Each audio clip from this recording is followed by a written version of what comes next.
आपण पाहत आहात प्रेस मीडिया न्यूज। उत्तर सोलापूरचा मंडळ अधिकारी एसीबीच्या जाळ्यात तब्बल 1 लाखांची लाच घेताना रंगेहात अटक।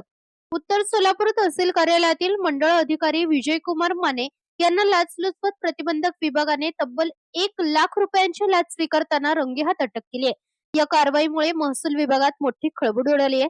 मिळालेल्या माहितीनुसार तक्रारदाराचा मुरुम वाहतूक करणारा ट्रक महसूल विभागाने जप्त केला होता। या ट्रकवर कोणतीही दंडात्मक कारवाई न करता तो सोडण्यासाठी मंडळ अधिकारी विजय कुमार माने यांनी 1 लाख रुपयांच्या लाचेची मागणी केल्याचा आरोप आहे। तक्रारदाराने याबाबत लाचलुचपत प्रतिबंधक विभागाकडे तक्रार दाखल केली।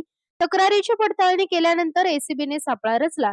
सोमवारी दुपारी उत्तर सोलापूर तहसील कार्यालयात तक्रारदाराकडून 1 लाख रुपयांची लाच स्वीकारताच एसीबीच्या अधिकाऱ्यांनी विजय कुमार माने यांना रंगेहात पकडले। या प्रकरणी भ्रष्टाचार प्रतिबंधक कायद्यान्वये सदर बाजार पोलीस ठाण्यात गुन्हा नोंदवण्याची प्रक्रिया सुरू असून या कारवाईनंतर तहसील कार्यालयात काही काळ गोंधळाचे वातावरण निर्माण झाले। एसीबीच्या या धडक कारवाईमुळे महसूल विभागातील भ्रष्टाचाराच्या मुद्द्यावर पुन्हा एकदा प्रश्नचिन्ह निर्माण झाले असून या प्रकरणाचा पुढील तपास सुरू आहे। Bureau report, press media news, Solapur.